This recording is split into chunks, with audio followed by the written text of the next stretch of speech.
ಹಾರೋಹಳ್ಳಿ ತಾಲೂಕು ಆಡಳಿತ ವತಿಯಿಂದ ಕೆಂಪೇಗೌಡ ಜಯಂತಿಯನ್ನು ಪಟ್ಟಣದ ಸರ್ಕಲ್ನಲ್ಲಿ ವಿಜೃಂಭಣೆಯಿಂದ ಆಚರಿಸಲಾಯಿತು.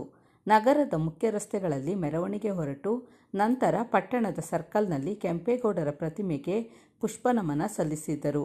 ತಹಶೀಲ್ದಾರ್ ಹರ್ಷವರ್ಧನ್ ನಾಡಪ್ರಭು ಕೆಂಪೇಗೌಡರ ಸಾಧನೆಯ ಕುರಿತು ತಿಳಿಸಿದರು. ಮುಖ್ಯ ಕಾರ್ಯನಿರ್ವಾಹಕ ಅಧಿಕಾರಿ ಶ್ವೇತಾಬಾಯಿ ಮತ್ತು ಪೊಲೀಸ್ ಅಧಿಕಾರಿ ಮಲ್ಲೇಶ್ ಮಾತನಾಡಿದರು. ಕಾರ್ಯಕ್ರಮದಲ್ಲಿ ಮರಳವಾಡಿ ಹಾಗೂ ಹಾರೋಹಳ್ಳಿಯ ಎಲ್ಲ ಪಕ್ಷಗಳ ಮುಖಂಡರು, ಸಾರ್ವಜನಿಕರು ಸಾವಿರಾರು ಸಂಖ್ಯೆಯಲ್ಲಿ ಭಾಗವಹಿಸಿದ್ದರು. ನಂತರ ಅನ್ನಸಂತರ್ಪಣೆ ನೆರವೇರಿಸಲಾಯಿತು. ಹೆಚ್ಚಿನ ರೀತಿಯಲ್ಲಿ ತಮ್ಮೆಲ್ಲರ ಸಹಾಯ ಬೇಕು ಅಂತೇಳಿ ತಮ್ಮಲ್ಲಿ ವಿನಂತಿಸಿಕೊಂಡ ಹೇಮಂತವರು ಈಗ ತಮ್ಮ ಕೆಂಪೇಗೌಡರ ನುಡಿದ ತಿಳಿಸ್ಕೋಬೇಕು ಅಂತೇಳಿ ಪ್ರಾರ್ಥನೆ ಮಾಡ್ಕೊತಾ ಇದ್ದೇನೆ. ಮೊದಲನೇದಾಗಿ ಎಲ್ರಿಗೂ ಕೆಂಪೇಗೌಡ ಜಯಂತಿಯ ಶುಭಾಶಯಗಳು.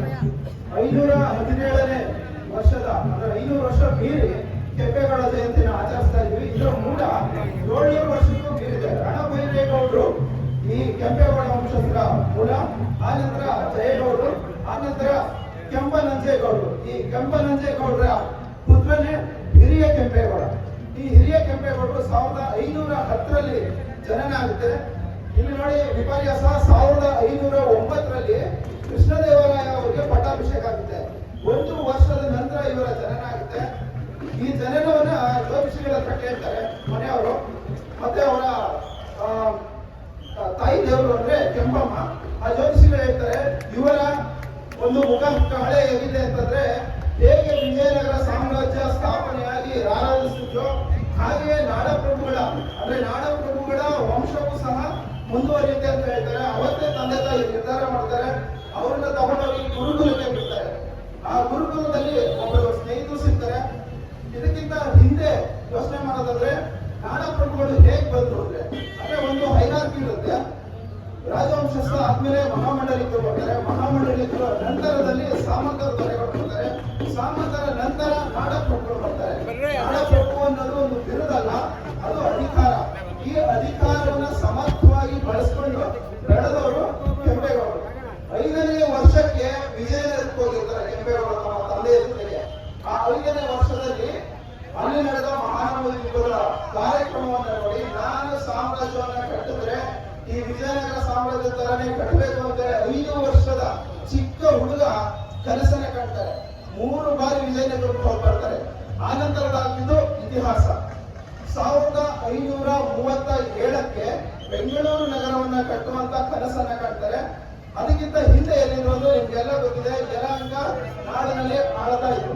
4 ದಿಕ್ಕಿನಲ್ಲಿ ಕೆಂಪೇಗೌಡರು ದ್ವಾರಗಳನ್ನ ಮಾಡ್ತಾರೆ ಮತ್ತು ರಸ್ತೆಗಳನ್ನ ಮಾಡ್ತಾರೆ. ನಾವೇನು ಇವತ್ತು ಕಾಣ್ತಾ ಇದ್ವಲ್ಲ ಈ ರಸ್ತೆ, ಇದು ಕಾನಕಾನಹಳ್ಳಿ ಅಂದ್ರೆ ಇವತ್ತಿನ ಕನಕಪುರದವರೆಗೆ ಹೋಗುತ್ತೆ.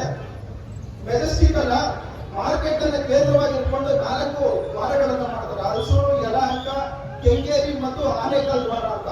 ಇವತ್ತು ಆ 4 ದ್ವಾರಗಳಲ್ಲಿ ಬೃಹತ್ ನಗರಗಳು ಬೆಳೆದಿದ್ದೇವೆ. ತುಮಕೂರು ಹೋಗುವಂತ ರಸ್ತೆ ಹೈದರಾಬಾದ್ ಹೋಗುತ್ತೆ. ನೀವು ಅರ್ಥ ಮಾಡ್ಕೊಳ್ಳಿ, ಕೆಂಪೇಗೌಡರ ಸಾವಿರಾರು ವರ್ಷಗಳ ವಿಷಯದಲ್ಲಿ ಹೇಗಿತ್ತು ಅಂತಂದ್ರೆ, ಇವತ್ತಲ್ಲ ಇನ್ನು 2000 ವರ್ಷ ಆದ್ರೂ ಅದೇ ರಸ್ತೆಯಲ್ಲಿ ಬೆಳವಣಿಗೆಗಳು ನಡೀತಾ ಇದ್ದಾವೆ. ಕೆಂಪೇಗೌಡರ ಬಗ್ಗೆ ಕೆರೆಗಳ ಬಗ್ಗೆ ನೀವೆಲ್ಲ ಕೇಳಿದ್ರ, 1000ಕ್ಕೂ ಅಧಿಕ ಕೆರೆಗಳನ್ನ ಸ್ಥಾಪಿಸ್ತಾರೆ. ಶಿವಗಂಗೆಯನ್ನ ಅವರ ಒಂದು ಖಜಾನೆಯನ್ನ ಮಾಡ್ಕೊಂಡಿರ್ತಾರೆ. ನಿಮ್ಗೆಲ್ಲರಿಗೂ ಒಂದು ಖುಷಿ ವಿಚಾರ ಅಂದ್ರೆ, ರಾಮದೇವ್ರಿಗೆ ಏನಿದೆಯಲ್ಲ ರಾಮದೇವ್ರ ಬೆಟ್ಟ, ಅದೇ ರಾಮದೇವ್ರ ಬೆಟ್ಟದಲ್ಲಿ ಮದ್ದು ಗುಂಡುಗಳ ಕಾರ್ಖಾನೆ ಇರ್ತದೆ. ಅಚ್ಚಲದುರ್ಗ ಅಂತ ಇವತ್ತೇನು ಟ್ರೆಕ್ಕಿಂಗಿಗೆ ತುಂಬಾ ಫೇಮಸ್ ಆಗಿದೆಯಲ್ಲ, ಅಲ್ಲಿ ಸೈನಿಕರ ನೆಲೆ ಇರ್ತದೆ. ಇಲ್ಲಿ ಅವ್ರ ತಮ್ಮ ಇರ್ತಾರೆ ರಾಮದುರ್ಗದಲ್ಲಿ, ಇನ್ನೊಬ್ರು ಹುಟ್ಟಿದುರ್ಗದಲ್ಲಿ ಇರ್ತಾರೆ. ಕೆಂಪೇಗೌಡರು ಬೆಂಗಳೂರಲ್ಲಿ ಇರ್ತಾರೆ. ಕೋಟೆ ಮತ್ತು ಮಾಗಡಿ ಆನಂತರದಲ್ಲಿ ವಶಪಡಿಸಿಕೊಂಡು ಮಾಗಡಿ 3ನೇ ರಾಜಧಾನಿ ಆಗ್ತದೆ. ಯಲಹಂಕ, ಬೆಂಗಳೂರು, ನಂತರ ಮಾಗಡಿ 3 ರಾಜ್ಯಗಳನ್ನ ಆಳ್ತಾ ಇರ್ತಾರೆ. ಕೋಟೆಯನ್ನ ಕಟ್ಟಬೇಕು ಅಂತ ಕನಸು ಕಾಣ್ತಾರೆ. ಸಂಕ್ರಾಂತಿ ದಿನ ಅದಕ್ಕೆ ಕೋಟೆ ಆರಂಭ ಆಗ್ತದೆ. 14/1/1538 ಸಂಕ್ರಾಂತಿ ದಿನನೇ ಸ್ಥಾಪನೆ ಮಾಡ್ತಾರೆ. 6.25 ಕಿಲೋಮೀಟರ್ ವ್ಯಾಪ್ತಿಯಲ್ಲಿ ಆ ಕೋಟೆ ಇರುತ್ತೆ. ಅಂದ್ರೆ ವೃತ್ತಾಕಾರ ಇಲ್ಲಲ್ಲ, ಅಂಡಾಕಾರ ಮೊಟ್ಟೆ ರೀತಿಯಲ್ಲಿ 6.25 ಕಿಲೋಮೀಟರ್ ಇರುತ್ತದೆ. ಅದರಲ್ಲೂ 4 ಮಹಾದ್ವಾರ, 9 ಚಿಕ್ಕ ದ್ವಾರಗಳಿರ್ತವೆ. ದೆಹಲಿ ದ್ವಾರ ಅಂತ ಏನ್ ಕರಿತೀವಿ, ಅದರಲ್ಲಿ ಇವತ್ತು ಟಿಪ್ಪು ಸುಲ್ತಾನ್ ಕೋಟೆಯನ್ನ ಕಟ್ಕೊಂಡಿರ್ತಾರೆ. ಕೆಂಪೇಗೌಡರು ಧರ್ಮಕ್ಕೆ ಯಾವತ್ತೂ ಅಂಟ್ಕೊಂಡವರಲ್ಲ. ಅಂದ್ರೆ ದೇವಾಲಯಗಳನ್ನ ಕಟ್ಟಿದ್ರೆ ಹೊರತು ತಾನು ಒಂದೇ ಧರ್ಮಕ್ಕೆ ಅಂತ ಅಂಟ್ಕೊಂಡಿರ್ಲಿಲ್ಲ. ಹಲವಾರು ದೇವಾಲಯಗಳಲ್ಲಿ ಮುಖ್ಯವಾಗಿರೋದು ಗವಿಗಂಗಾಧರನಾಥ ದೇವಾಲಯ ಇವತ್ತೇನು ಕಾಣ್ತಾ ಇದ್ದೀರಲ್ಲ, ಶಿವಗಂಗೆಯಲ್ಲಿ ಅವರು ಶಿವನ ಆರಾಧಕರಾಗಿರೋದ್ರಿಂದ ಒಂದ್ಸಲಿ ಅವರ ಪ್ರತೀತಿ ಏನಿದೆ ಅಂತಂದ್ರೆ ಶಿವಗಂಗೆಯಲ್ಲಿ ಪೂಜೆ ಆದ ನಂತರನೇ ಇವರು ತಿಂಡಿ ತಿನ್ನೋದು ಅಂತ ಬರ್ಕೊಂಡಿದ್ದಾರೆ. ಒಂದು ದಿನ ಏನಾಗುತ್ತೆ, ಆ ಪೂಜೆ ತಡ ಆಗುತ್ತೆ, ಸುಸ್ತಾಗ್ತಾರೆ ಕೆಂಪೇಗೌಡರು. ಆಗ ಸುಸ್ತಾಗಿ ಮಲಗಿದ್ದಾಗ ಕನಸಿನಲ್ಲಿ ಬಂದಂತ ದೇವರು ನಿಮ್ ಗವಿಗಂಗಾಧರೇಶ್ವರ ಗವಿ ಇದೆಯಲ್ಲ ಅಲ್ಲಿ ನಾನು ನೆಲೆಸಿದ್ದೀನಿ, ಅಲ್ಲೊಂದು ದೇವಸ್ಥಾನ ಕಟ್ಟೋಂತಾರೆ. ಆಗ ಗವಿಗಂಗಾಧರೇಶ್ವರ ದೇವಸ್ಥಾನ ಕಟ್ತಾರೆ. ಬಸವನಗುಡಿ ದೊಡ್ಡ ಬಸವಣ್ಣ ದೇವಸ್ಥಾನಕ್ಕೂ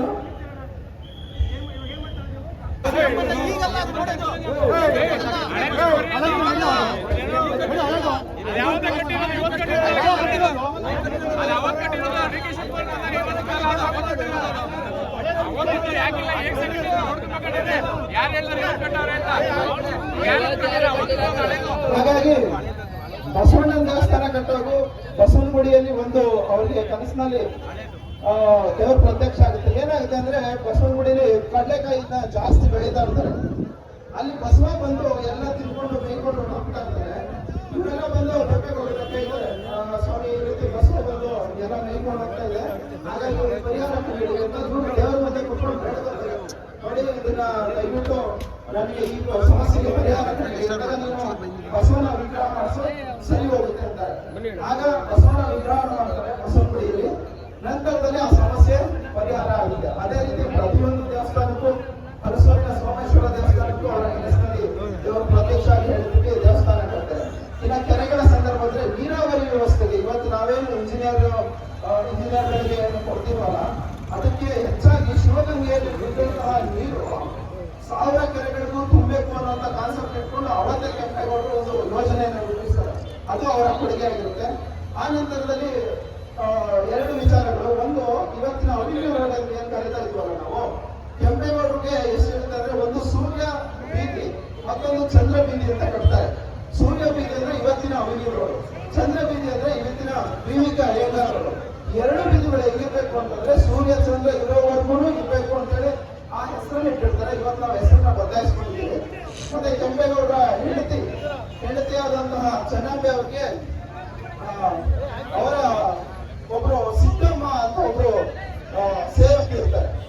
ಸಿದ್ದಮ್ಮ ಅವರ ಸೇವಕಿಗೋಸ್ಕರನೇ ಇವತ್ತಿನ KR ಮಾರ್ಕೆಟ್ ಹೂ ಮಾರ್ಕೆಟ್ ಏನಿದೆಯಲ್ವಾ, ಅಲ್ಲಿ ಒಂದು ಕೊಳ ಕಟ್ಟಿಸ್ತಾರೆ. ಅದನ್ನ ಸಿದ್ದಿ ಕೊಳ ಅಂತ ನಾವು ಕರೀತಾ ಇರ್ತೀವಿ. ಏನು ಕಟ್ಟಿಸ್ತಾರೆ ಅಂದ್ರೆ 30 ವರ್ಷಗಳ ಸೇವೆ ಮಾಡ್ತಾರೆ ಹೆಂಡತಿಗೆ. ಆ ಸೇವೆಯನ್ನ ನೆನೆದು ಅವರು ಕೊಳವನ್ನ ಕಟ್ಟಿಸ್ತಾರೆ. ಅಂದ್ರೆ ವ್ಯಕ್ತಿಗೆ ಎಷ್ಟು ಕೃತಜ್ಞತೆ ಇರಬೇಕು, ರಾಜ ಆಗಿ ಮತ್ತೊಬ್ಬರಾಗಲಿ ಅಂತ ಹೇಳಿ ಅದಕ್ಕೆ ಒಂದು ಉದಾಹರಣೆಯನ್ನ ಕೊಡ್ತೀವಿ. ಅದೇ ರೀತಿ ಕೆಂಪೇಗೌಡರು ಮುಖ್ಯವಾಗಿ ಅವರನ್ನ ಜೈಲಿಗೆ ಹಾಕ್ತಂತ ಸಂದರ್ಭ, ಅಥವಾ ವಿಜಯನಗರದಲ್ಲಿ ಅವರನ್ನ ಜೈಲಿಗೆ ಹಾಕ್ತಂತ ಸಂದರ್ಭವನ್ನ ನೆನೆಸ್ಕೊಳ್ಬೇಕು. ಯಾಕಂದ್ರೆ ಎಲ್ಲಾ ಮಾಂಡಲಿಕರು ರಕ್ಕಸ ತಂಗಡಿಗೆ ಯುದ್ಧ ಆದ್ಮೇಲೆ ಸ್ವತಂತ್ರ ಅಂತ ಘೋಷಿಸ್ಕೊಂತಾರೆ. ಒಬ್ಬ ಮಾಂಡಲಿಕ ಅಥವಾ ಒಬ್ಬರು ಯಾರು ಸ್ವತಂತ್ರ ಅಂತ ಘೋಷಿಸ್ಕೊಡಲ್ಲ ಅಂದ್ರೆ ಅದು ಕೆಂಪೇಗೌಡ್ರೆ. ಅದು ವಿಜಯನಗರಕ್ಕೆ ಅವರು ಎಷ್ಟು ಮರ್ಯಾದೆನ ಕೊಡ್ತಾ ಇದ್ರು ಅಂತ ನಮ್ಗೆ ನೆನಪಾಗುತ್ತೆ. ಅಚ್ಯುತರಾಯರು ಟಂಕಸಾಲೆಯನ್ನ ನಿರ್ವಹಿಸ್ತಾರೆ. ಅದನ್ನು ಸಹ ನಮ್ಮ ಯಲಹಂಕ ಬಳಿಯಲ್ಲಿ ಸ್ಥಾಪಿಸಿರುವಂತ ಮಾಹಿತಿ ಇದೆ. ಆಮೇಲೆ ಇದೇ ರೀತಿ ಧರ್ಮ ಮತ್ತೆ ದೇವಸ್ಥಾನಗಳು ಮತ್ತೆ ನೀರಾವರಿಗೆ ಸಂಬಂಧಪಟ್ಟಂತೆ ಒಂದು ಅನಿಷ್ಟ ಪದ್ಧತಿ ಇರ್ತದೆ. ಏನಪ್ಪಾ, ಇದು ಮನಸ್ಸು ಒಕ್ಕಲಿಗರ ಸಂದರ್ಭದಲ್ಲಿ ಬಂಡಿ ಸೇವೆ ಅಂತ ಆರಂಭ ಮಾಡ್ತಾರೆ. ಆ ಬಂಡಿ ಸೇವೆಯಲ್ಲಿ ಯಾವುದೇ ವಿವಾಹವಾಗದ ಹೆಣ್ಣು ಮಗಳ ಎಡಗೈಯ ಬೆರಳುಗಳನ್ನ ತುಂಡರಿಸಿ ಕೊಡಬೇಕು ಅಂತ ಇರುತ್ತೆ. ಅದನ್ನ ನೋಡಿದಂತವ್ರು ಕೆಂಪೇಗೌಡರು ಇದು ಸರಿ ಇಲ್ಲ, ಇದನ್ನ ನಿಲ್ಸೋಣ ಅಂತೇಳಿ ಅವರು ಅದನ್ನ ನಿಲ್ಲಿಸ್ತಾರೆ.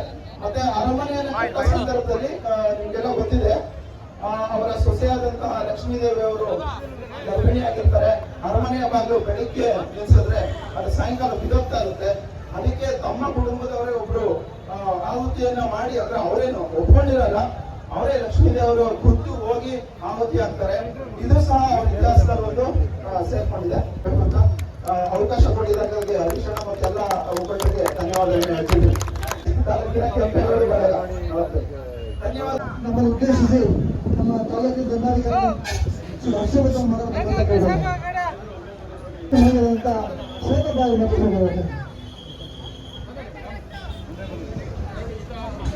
ಶುಭಾಶಯಗಳು. ಇವತ್ತು ಮೊದಲಿಗೆ ಹೇಳಿ ನಾನು ಬಂದ್ಮೇಲೆ ಇಷ್ಟು ಜನ ಸೇರಿದ್ದೀರ ಕೆಂಪೇಗೌಡ ಜಯಂತಿ ಇದೆ. ಈಗಾಗಲೇ 9 ಮಾತಾಡಿದ್ದಾರೆ. ಕೆಂಪೇಗೌಡರ ಬಗ್ಗೆ. ಅವ್ರಿಗೆ ಒಂದು ವಿಷನ್ ಇತ್ತು. ಅವ್ರಿಗೆ ಒಂದು ನಮ್ಮ ನಾಡು ಹೀಗಿರ್ಬೇಕು ಅನ್ನೋಂತಹ ಒಂದು ದೂರ ಯೋಚನೆ ಇತ್ತು. ಯಾವ ತರ ಅಂತಂದ್ರೆ ಅವರು ಕೃಷ್ಣದೇವರಾಯ ಅವರು ಹೇಳಿದಂಗೆ ಕೃಷ್ಣದೇವರಾಯರ ಒಂದು ಆಳ್ವಿಕೆ ನೋಡಿದ್ದು ಅಷ್ಟೇ ಅಲ್ಲದೆ ವಿಜಯದಶಮಿಯನ್ನ ಕಣ್ಣಾರೆ ಕಂಡ ಒಬ್ಬ ವ್ಯಕ್ತಿ ಅಂತಂದ್ರೆ ಅವರ ತಂದೆ ಜೊತೆ ನೋಡಿದ ವ್ಯಕ್ತಿ ಅಂದ್ರೆ ಅದು ಕೆಂಪೇಗೌಡರು. ಅಲ್ಲಿ ಹೋದಾಗ ಹಂಪಿಯ ವೈಭವವನ್ನ ನೋಡಿ ಯಾಕೆ ನಮ್ಮ ಯಲಹಂಕದ ಸುತ್ತಮುತ್ತ ಅಥವಾ ನಮ್ಮ ಈ ದಕ್ಷಿಣ ಭಾಗದಲ್ಲಿ ಒಂದು ನಾಡನ್ನ ಕಟ್ಟಬಾರದು, ಹಂಪಿ ಹೇಗಿದೆ ಅದೇ ರೀತಿ ವೈಭವಪೂರ್ಣವಾದ ಒಂದು ನಾಡನ್ನ ಯಾಕೆ ಕಟ್ಟಬಾರದು ಅಂತ ಒಂದು ವಿಷನ್ ಅವ್ರಿಗೆ ಇದ್ದಿದ್ರಿಂದಲೇ ಇವತ್ತು ಬೆಂಗಳೂರು ಅನ್ನೋ ನಾಡು ಹುಟ್ಟಿದ್ದು. ಒಪ್ಕೋತೀರಾ? ಬರೀ ಒಂದು ಊರನ್ನ ಕಟ್ಟಿಲ್ಲ ಅವರು. ಆ ಊರಲ್ಲಿ ಹೇಗೆ ಅವಾಗಿನ ಕಾಲದಲ್ಲಿ 517 ವರ್ಷದ ಹಿಂದೆ ಅಥವಾ 500 ವರ್ಷದ ಹಿಂದೆ ಎಲ್ಲಾ ದೇಶದಿಂದಲೂ ಬಂದು ಇಲ್ಲಿ ವ್ಯಾಪಾರ ಮಾಡ್ತಾ ಇದ್ದಂತಹ ನಾಡನ್ನೇ ಕಟ್ಟಿರೋ ಮಹಾನ್ ವ್ಯಕ್ತಿ ನಮ್ಮ ಕೆಂಪೇಗೌಡರು. ಯಾರು ಒಂದು ಬೇರೆ ಬೇರೆ ದೇಶದ ಕಾಯಿನ್ಗಳು ಕೂಡ ಇಲ್ಲಿ ನಡೀತಾ ಇತ್ತು. ಅಷ್ಟೇ ಅಲ್ಲದೆ ಕೋಟೆಗಳು ಕಟ್ಟಬೇಕು ಅಂತ ಎಲ್ಲರೂ ಯೋಚನೆ ಮಾಡ್ತಾರೆ. ಕೋಟೆಯ ಜೊತೆಗೆ ಪೇಟೆಯನ್ನು ಕಟ್ಟಬೇಕು ಅಂತ ಒಂದು ಆಸೆಯನ್ನ ಇಟ್ಟು ಎಲ್ಲಾ ತರದ ಬರೀ ಅಕ್ಕಿಪೇಟೆ, ಅರಳುಪೇಟೆ ಅಂತ ಅಲ್ಲ, 66 ಪೇಟೆಗಳನ್ನ ಕಟ್ಟಿ 66 ಬೇರೆ ಬೇರೆ ಪಂಗಡದವರಿಗೆ ಇಲ್ಲಿ ಉದ್ಯೋಗವನ್ನ ಒದಗಿಸ್ಕೊಟ್ಟವರು ನಮ್ಮ ಕೆಂಪೇಗೌಡರು. ನಾವಂತ ಬರೀ ಪೇಟೆಗಳನ್ನ ಮಾಡಿದ್ರೆ ಹಂಗಾಗಿ ನಾಡಪ್ರಭು ಅಂತ ಕರಿತೀವಿ, ಹಂಗೇನಿಲ್ಲ. ಪೇಟೆಯ ಜೊತೆಗೆ ಅವರು ಒಂದು ವಿಷನ್ ಅಲ್ಲಿ ಒಂದು ಊರು ಹುಟ್ಟಬೇಕು ಅಂತಂದ್ರೆ ಅಲ್ಲಿ ನದಿ ಇರ್ಬೇಕು, ಅಲ್ಲಿ ಕೆರೆ ಇರ್ಬೇಕು ಅಂತ ಹೇಳಿ 1000 ಸರೋವರಗಳ ಸರ್ದಾರ ಅಂತ ಕರೀತಾರೆ ಕೆಂಪೇಗೌಡರನ್ನ. 1000 ಕೆರೆಗಳನ್ನ ಹುಟ್ಟಾಕಿದ್ರು.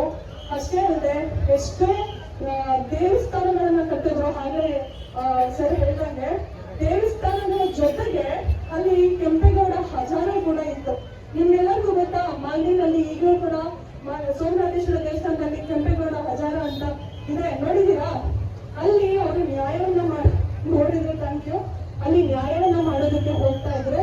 ಅಷ್ಟೇ ಅಲ್ಲದೆ ನಮ್ಮ ನಾಡು ಇನ್ನ 100 ವರ್ಷ ಆದ್ಮೇಲೂ 500 ವರ್ಷ ಆದ್ಮೇಲೂ ಹೀಗೆ ಇರ್ಬೇಕು, ಇಷ್ಟೇ ಬೆಳಿಬೇಕು. IDBT ಸಿಟಿ ಅಂತ ಇವತ್ತೇನ್ ಬೆಂಗಳೂರು ಇದೆ, ಆ ಬೆಂಗಳೂರಿಗೆ ಅಡಿಪಾಯ ಹಾಕ್ತಾರೆ ಕೆಂಪೇಗೌಡರು. ಅವ್ರಾದ್ಮೇಲೆ ಅವ್ರ ಹಿಂದೆ ಅವ್ರ ಮುಂದೆ ತುಂಬಾ ಜನ ಹುಟ್ಟಿದ್ದಾರೆ, ಬೆಳೆದಿದ್ದಾರೆ, ನಮ್ಮ ದೇಶಕ್ಕೋಸ್ಕರ ಪ್ರಾಣ ಕೊಟ್ಟಿದ್ದಾರೆ. ಆದ್ರೆ ಇವತ್ತು ನಾವು ಈ ಮಹನೀಯರನ್ನ ನೆನಪು ಮಾಡ್ಕೊಳ್ತಾ ಇದೀವಿ ಅಂದ್ರೆ ಅವರು ನಮ್ಮ ನಾಡಿಗೆ ಕೊಟ್ಟಂತಹ ದೊಡ್ಡ ಕೊಡುಗೆಯಿಂದ. ಇದೇ ರೀತಿ ನಾವು ವಿಷನ್ ಇಟ್ಕೊಳ್ಳೋಣ, ನಮ್ಮ ದೇಶಕ್ಕೋಸ್ಕರ ಅಥವಾ ನಮ್ಮ ನಾಡಿಗೋಸ್ಕರ ಏನಾದ್ರೂ ಮಾಡಿ ಹೋಗೋಣ. Thank you so much. ನಮಸ್ಕಾರ. ಮೊದಲಿಗೆ ಎಲ್ಲರಿಗೂ ಕೆಂಪೇಗೌಡ ಜಯಂತಿಯ ಶುಭಾಶಯಗಳು. ಈಗಾಗಲೇ ಕೆಂಪೇಗೌಡರ ಬಗ್ಗೆ ಸುಮಾರು ಹೇಳಿದ್ದಾರೆ. ಅವ್ರ ಬಗ್ಗೆ ಎಷ್ಟೆಲ್ಲರೂ ಕಡಿಮೆ, ಅದಕ್ಕೆ ಸುಮಾರು ಗ್ರಂಥಗಳಿವೆ. ಸೊ ಅವ್ರ ಬಗ್ಗೆ ನಾನೇನು ಹೇಳೋಕ್ಕಾಗಲ್ಲ. ಒಬ್ಬ ವ್ಯಕ್ತಿ ತನ್ನ ಜೀವನದಲ್ಲಿ ಯಾರು ಒಳ್ಳೆ ಕೆಲಸ ಮಾಡಿ ಒಳ್ಳೆ ಯೋಚನೆಗಳು ಮಾಡಿದ್ರೆ ಅವರ ಮುಂದಿನ ಪೀಳಿಗೆಗೆ ಅದು ಅನುಕೂಲ ಆಗುತ್ತೆ, ಅವರ ಮಕ್ಕಳು ಮೊಮ್ಮಕ್ಕಳಿಗೆ ಅನುಕೂಲ ಆಗುತ್ತೆ. ಆದ್ರೆ 500 ವರ್ಷಗಳ ಹಿಂದೆ ಕೆಂಪೇಗೌಡರು ಒಂದು ಯೋಜನೆಗಳು ಮಾಡ್ತಾರೆ, ಕನಸನ್ನು ಕಾಣ್ತಾರೆ. ಅದು ಇವತ್ತು ಕೂಡ ಕೋಟ್ಯಾಂತರ ಜನಕ್ಕೆ ಅನುಕೂಲ ಆಗ್ತಾ ಇದೆ. ಇದನ್ನೆಲ್ಲ ಯೋಜನೆಗಳನ್ನ ಇವತ್ತು ಕೂಡ ಆ ತರ ಪ್ರಯೋಜನಗಳನ್ನ ಅನುಭವಿಸ್ತಾ ಇದ್ವಿ. ಅಂತ ಒಬ್ಬ ಮಹಾನ್ ವ್ಯಕ್ತಿಗೆ ನಾವಿವತ್ತು ಒಂದು ಏನ್ ನಮ್ಮ ಗೌರವ ಸಲ್ಲಿಸ್ತಾ ಇದೀವಿ, ನಿಜವಾಗ್ಲೂ ಮೆಚ್ಚತಕ್ಕಂಥದ್ದು. ಯಾಕಂದ್ರೆ ಆ ತರ ವ್ಯಕ್ತಿ ನಮ್ಮಲ್ಲಿ ನಮ್ಮ ಮಕ್ಕಳಿಗೆ ಹುಟ್ಟಿ ಆ ತರ ವಿಷನ್ ಆಗಲಿ ಕನಸಾಗಲಿ ಕಾಣಬೇಕು. ಈಗ ಕೆಂಪೇಗೌಡ ಒಬ್ಬರೇ ಇಲ್ಲ, ಈಗ ಮೇಲೆ ಹೇಳಿದಂಗೆ ಅವರೊಬ್ಬರು ಮಾತ್ರ ಅಲ್ಲ, ಈಗ ನೆಕ್ಸ್ಟ್ ಏನ್ ಪೀಳಿಗೆ ಇದೆ ಅದಕ್ಕೆ ಅವರ ಮಾರ್ಗದರ್ಶನ ತೋರಿಸಿ ಒಳ್ಳೆ ಕೆಲಸಗಳನ್ನು ಮಾಡ್ತಾ ಇದೇ ರೀತಿ ಮುಂದೆ ನಮ್ಮ ಪೀಳಿಗೆಗೆ ಇದೇ ತರ ಒಳ್ಳೆ ಯೋಜನೆಗಳು ಹಾಕ್ಬೇಕು ಅಂತ ಹೇಳ್ತಾ ನನ್ನ ಮಾತು ಮುಗಿಸ್ತೀನಿ. ನಮಸ್ಕಾರ. ದಂಡಾಧಿಕಾರಿ ಅಶ್ವಥ್ ಅವರು ಮಾತಾಡಬೇಕಂತ ಕೇಳ್ತಾರೆ. ಎಲ್ಲರಿಗೂ ಶುಭೋದಯ. ಕೆಂಪೇಗೌಡ ಜಯಂತಿಯ ಶುಭಾಶಯಗಳೆಲ್ಲರಿಗೂ. ಕೆಂಪೇಗೌಡ್ರಿ, ಕೆಂಪೇಗೌಡ್ರಿ, ಕೆಂಪೇಗೌಡ್ರಿ. ಇವತ್ತು ನಿಮ್ಮನ್ನ ನೋಡಿ ತುಂಬಾ ಖುಷಿ ಆಯ್ತು.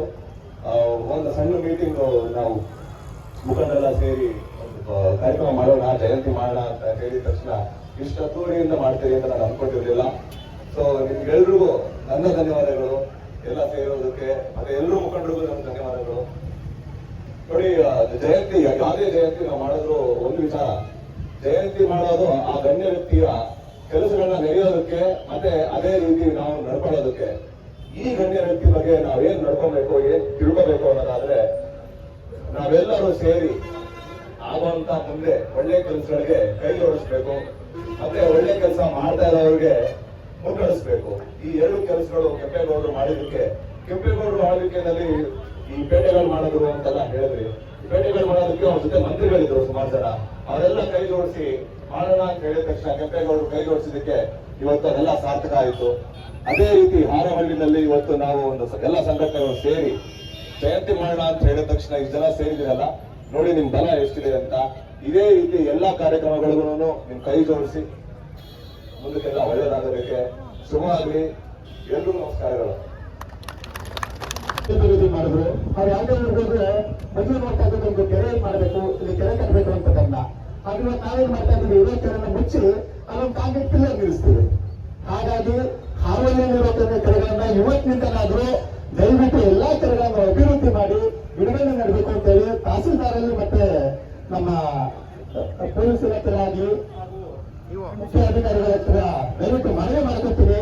ದಯವಿಟ್ಟು ಇನ್ನು ಮುಂದೆ ಕೆಂಪೇಗೌಡ ಜಯಂತಿನ ಈ ರೀತಿ ಆಚರಣೆ ಮಾಡೋದ್ರಿಂದ ಅವರಿಗೆ ನಾವು ಗೌರವ ಕೊಟ್ಟಾಗುದಿಲ್ಲ. ನಾವು ಕೆರೆಗಳನ್ನು ಅಭಿವೃದ್ಧಿ ಮಾಡೋದ್ರಿಂದ ಅವರಿಗೆ ದೊಡ್ಡ ಗೌರವ ಕೊಟ್ಟಾಗುತ್ತೆ.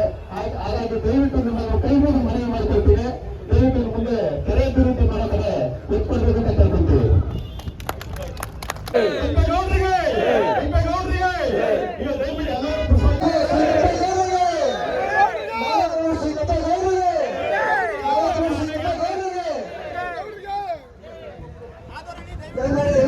ಕಾಂಪಿಟೇಷನ್ ದೇಶಕ್ಕೆ ಬರಬೇಕು. ಹಂಗೆ ಇಟ್ಕೊಳ್ಳಿ.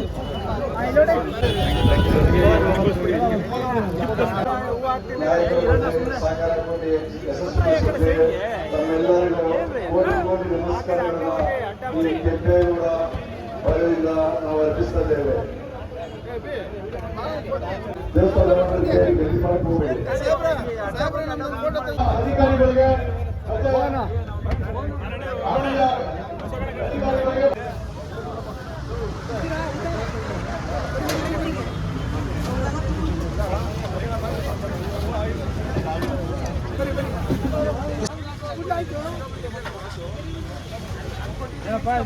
ಮಂತ್ರಾಲಯ